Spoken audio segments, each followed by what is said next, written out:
Bismillahirrohmanirrohim. Assalamualaikum warahmatullahi wabarakatuh.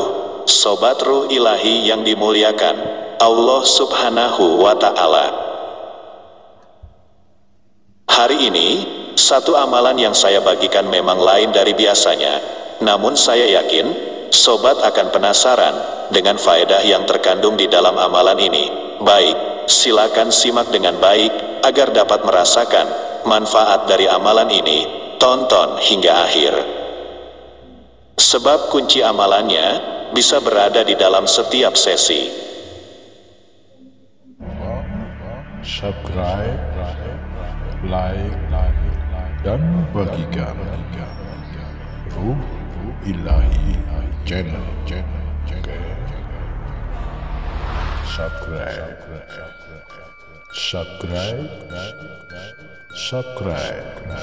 Ruh Ilahi. Yang pertama saya menyampaikan ayat-ayat yang akan merujuk pada ilmu amalan Nurun ala Nurin ini. Simak ya, sobat, firman Allah tentang Nurun ala Nurin. Ya, ahlal kitabi qad ja'akum rasuluna yubayinu lakum katsiran mimma kuntum tufuna minal kitabi wa yafu an katsirin qad ja'akum minallahi nurun wa kitabum mubin. Hai ahli kitab, sesungguhnya telah datang kepadamu Rasul kami, menjelaskan kepadamu banyak dari isi Alkitab yang kamu sembunyikan, dan banyak pula yang dibiarkannya. Sesungguhnya telah datang kepadamu cahaya dari Allah, dan kitab yang menerangkan. Quran Surat Al-Ma'idah ayat 15. Lalu dilanjutkan dengan firman Allah di dalam Surah An-Nisa ayat 174 ini. Ya ayyuhan na'asu qad ja'akum burhanum mir rabbikum wa anzalna ilaikum nuron mubin.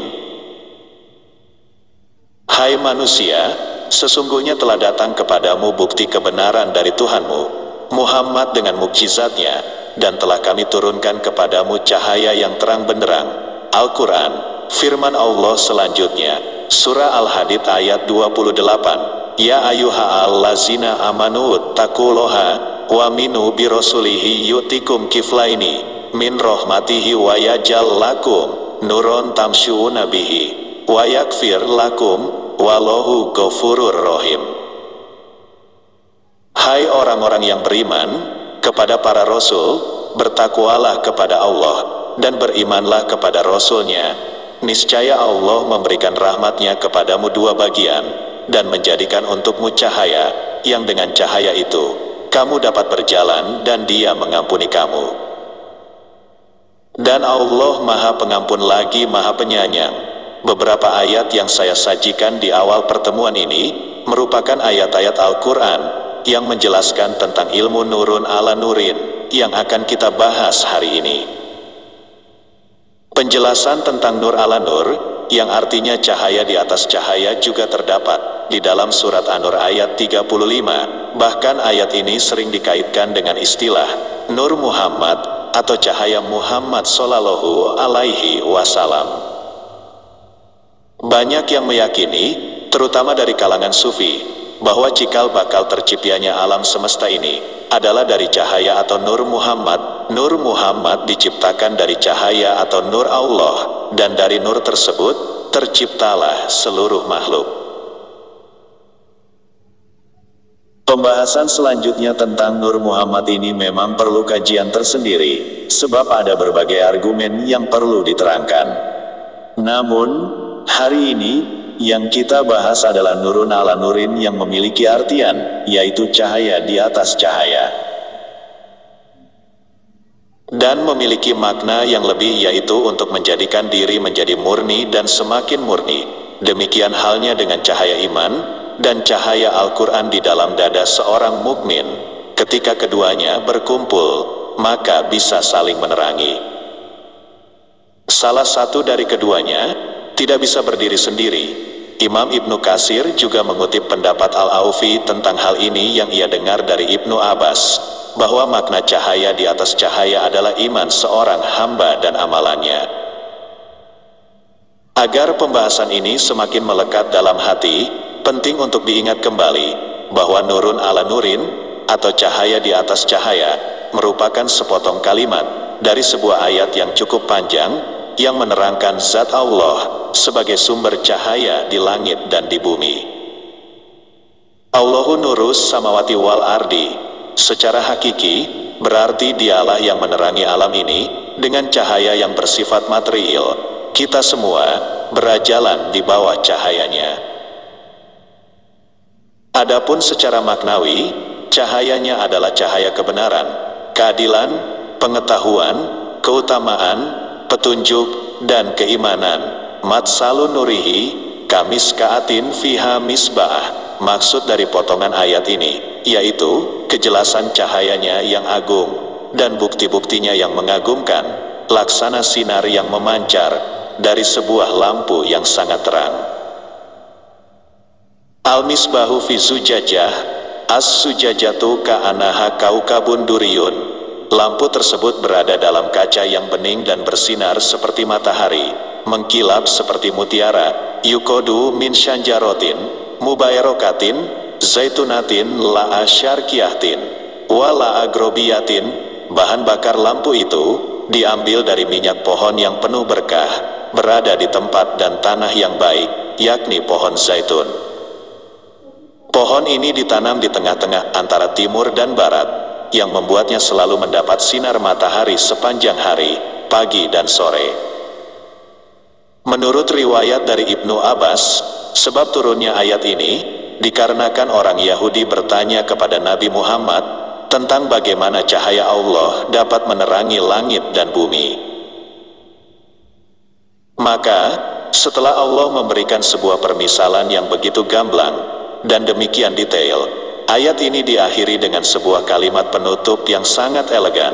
Yahdillahu linurihi men yasya'u wa yadribulohul amsa'ala linna'asi walahu bikulli syai'in alim. Allah membimbing kepada cahayanya siapa yang Dia kehendaki, dan Allah membuat perumpamaan-perumpamaan bagi manusia. Allah Maha mengetahui segala sesuatu. Maksudnya, melalui bukti-bukti yang dapat menghapus keraguan-raguan yang telah disampaikan, Allah menuntun siapa saja yang Dia kehendaki.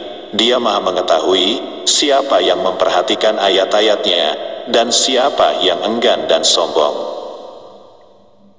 Jika ditarik ke dalam kondisi seorang mukmin, artinya terdapat cahaya Allah di dalam hati setiap insan, maka secara fitrah penciptaannya hati manusia itu bersih dan siap menerima pengajaran dari Allah serta mengamalkannya, bersih dari maksud yang buruk dan pemahaman yang buruk.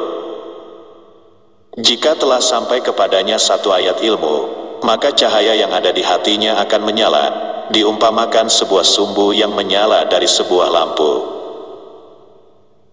Kemudian, apabila iman sampai kepadanya, maka akan bersinar lagi hatinya dengan sinar yang semakin terang.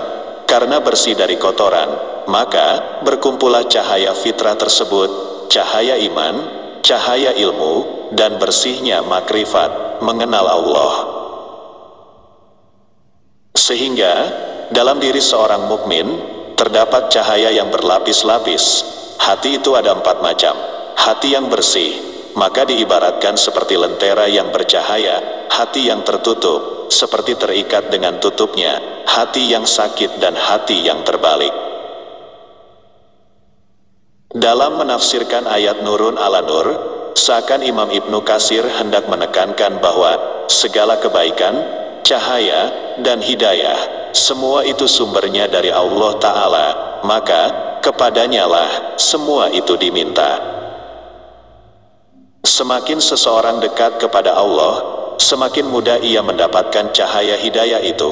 Untuk itu, dalam mencari hidayah atau petunjuk, para penuntut ilmu harus meninggalkan kemaksiatan. Dikisahkan bahwa pada suatu malam, As-Sarhasi terkena diare. Setiap kali batal, beliau selalu mengulangi wudunya sampai 17 kali. Hal ini dikarenakan keyakinan beliau bahwa ilmu itu adalah cahaya, dan wudu juga cahaya. Dengan demikian, bertambahlah cahaya ilmu pada diri seseorang. Nah, mulai sekarang, jangan malas berwudu sebelum belajar atau mengajarkan ilmu, agar cahaya yang kita pegang semakin terang benderang. Untuk tahapan ini merupakan puncak dari amalan untuk memperoleh ilmu, nurun ala nurin, yang agung dan mulia. Pada sepertiga malam terakhir, kerjakan sholat sunnah 2 rakaat. Setelah salam, bacalah sholawat Nabi. Allahumma sholli ala Sayyidina Muhammadin wa ala ali Sayyidina Muhammad. Bacalah sebanyak 7 kali. Setelah itu, lakukan wirid Ya Allah dibaca sebanyak 1300 kali. Kerjakan amalan ini selama 40 hari penuh, serta tetaplah menjaga kesucian. Setiap kali Anda batal oleh kentut atau yang lainnya, maka segeralah berwudu. Demikian tentang amalan ilmu nurun ala nurin. Semoga bermanfaat untuk kita semua. Wallahul muwafiq ila aqwamit thoriq. Usikum binafsihi bitaqwallah. Wassalamualaikum warahmatullahi wabarakatuh.